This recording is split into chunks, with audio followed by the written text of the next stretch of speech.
Hi, Colleen here. I just wanted to show you a little box that we made in class the other day. It's a neat little box. It opens and closes like that. It's like I call it a self-closing box, but it's a six-sided box anyway, a little hexagonal box, and it's really quite easy and simple to make. Here I've made it in our Sangria paper, which is our paper of the month, and it's just beautiful. And I've made it using our new eggplant cardstock. So, and this one here is a 12-inch sheet of paper, and this one here is 6 inches. So I'm going to show you how to make the 6-inch one today, but I will have the 12-inch one on my blog, as well as probably another different size. So let's get started. You need a 11 by 6-inch piece of cardstock, and we've got a few scores to make today. Excuse me, I've just had a coughing spaz. Now we're going to score the first one at 1 3/4, and then the next one is at 3 1/2. And this is all done on the long side, and then 5 1/4. And then we're going to turn it around, and we're going to score it at 1/2 inch, at 2 1/4, and at 4 inches. Do excuse me. Now we're going to turn it this way, and we're going with the you need to have the 12-inch at the 1/2 inch down the bottom. And we're going to score it at 2 inches and 4 3/8 of an inch. So there. Now we're going to turn it back so that you have your 1/2 inch on this side, and we're going to mark it here. Just put a little mark at 7/8 of an inch, 2 5/8.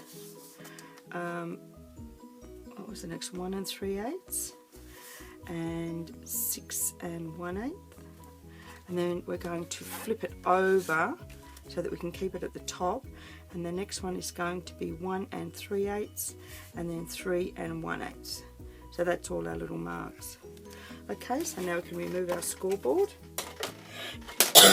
Oh, do excuse me. This wretched coughing business, it's painful. Now we're going to take We're going to take our ruler, and from that mark to our score line, we're going to make, I'll just do it all the way across, it's just quicker. We're going to make a triangle. And you're going to just go from the corner to the mark every time. So right across. That's what creates that nice fold on the inside of the box. Now we'll turn, and we're going to come back in the other direction.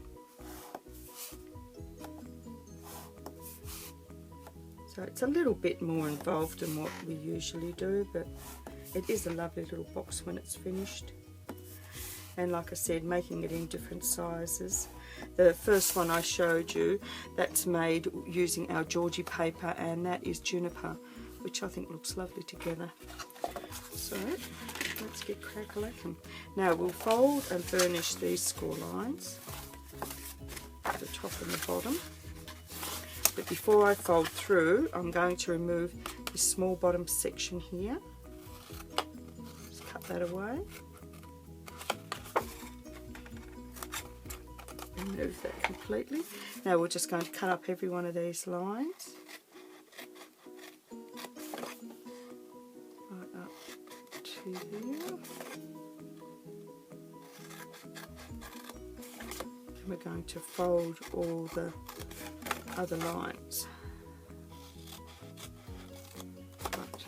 So that's all done. Now we're going to fold and burnish all our score line.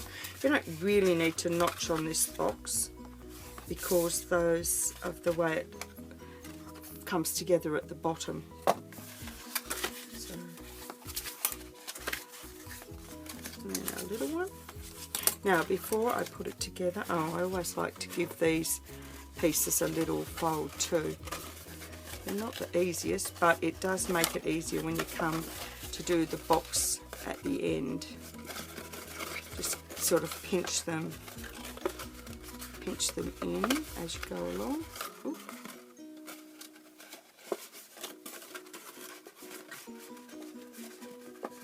Gosh, can be tricky.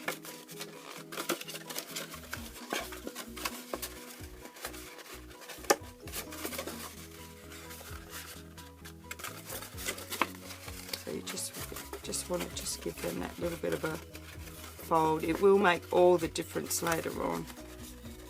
And I even like to just add a little line like that on this side, so that when this bit folds, it makes it for an easier fold up. Now, before we do anything else, we're going to attach our paper. Now, I've been a smarty pants, and I've cut this and then I lined them all up, and I've just twisted it. Oh, for goodness sakes, I knew I'd do it. There you are, that's what happens when you think you're a smarty pants. There we go. So that I can get them so that I have the pattern running around the box. So that's what I'm going to do now.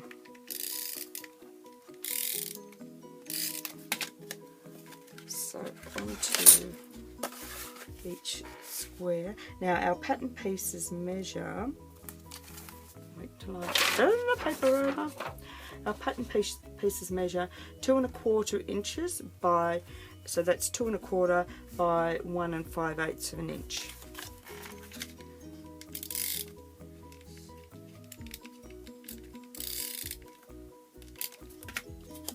And that is just a nice little, I ran out of tape runner today, so I had to snavel me old one.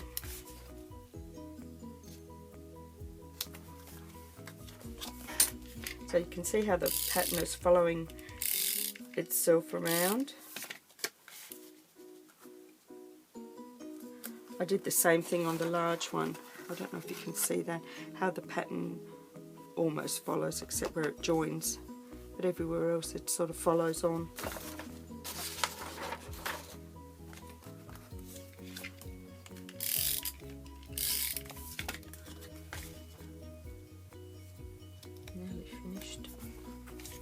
Then it's just a matter of putting the box together.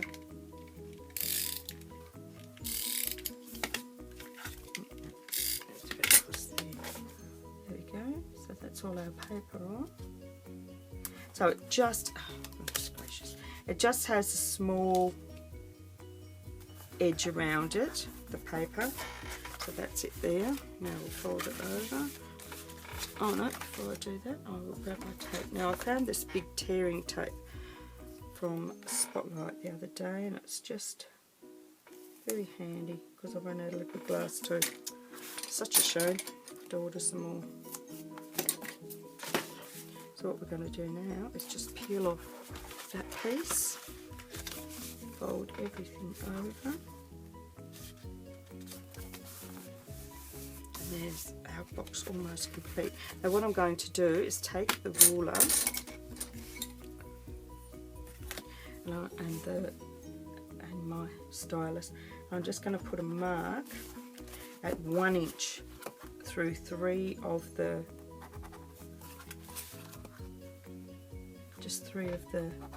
pieces, so that when they fold in, so we'll fold them all out, so when they fold in, that will meet up, and then your box will have that perfect shape. Excuse me. And the best way to put it together, I've found, is with glue dots. Are these the big ones? Yep. So I found that putting the large one on this side here with a mark, and then I use 2 smaller ones here, 1 and 2. Then when I fold it over and match up that line, it gives me a good secure point. So we'll do that again. So on the large one with the mark, I'm going to put 1 large glue dot, or if you have smaller ones, just put 1 smaller one, and then have the 2 of the others. So there we go. So line it up. Line up that line, rub it on. Oh, it's a little bit crooked.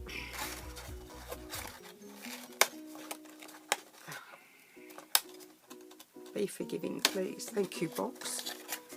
Right, line it up. It's very hard to judge when you're looking at it from an odd angle. Now find our other mark, which is here.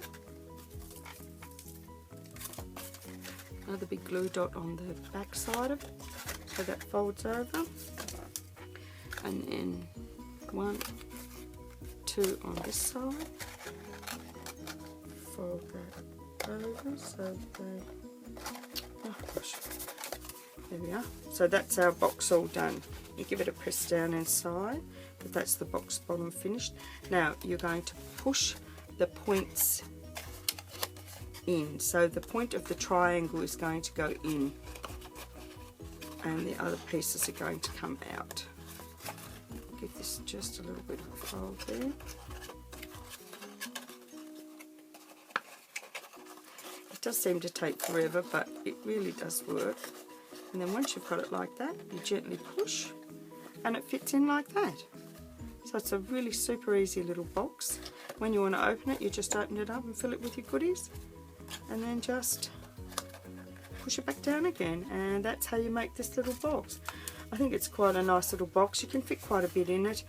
I know you could fit a lot in this one, but these ones here, I thought for a baby shower you could put in little booties and a singlet, or you could probably even roll up like a little onesie, a summer onesie, and put in there. And I thought that would be really lovely. So this is the Sangria paper pack. It's oh, let me find it. Where did I put it? Okay. Oh, here it is. It is the Reflection Sangria, and it comes in 6 different ways. So I'll move it across for a minute. So it comes with this double-sided piece. Oh, this is lovely too. This one here, with the squares on the back, plus the one we used today, which is this chevron with the plain on the back, which is really lovely. You get 6 pieces of that, plus you get 2 pieces of champagne, 2 pieces of pomegranate, 1 piece of eggplant, and 1 piece of poppy. So that all comes in a pack for $15, but you can buy the Workshop on the Go with its exclusive stamp set for $44 if Australian. So until next time, I hope you enjoyed this little project and you'll give it a go. It is a super cute little box and I love making it and showing you how to do it. So thanks for watching. Till next time. Bye.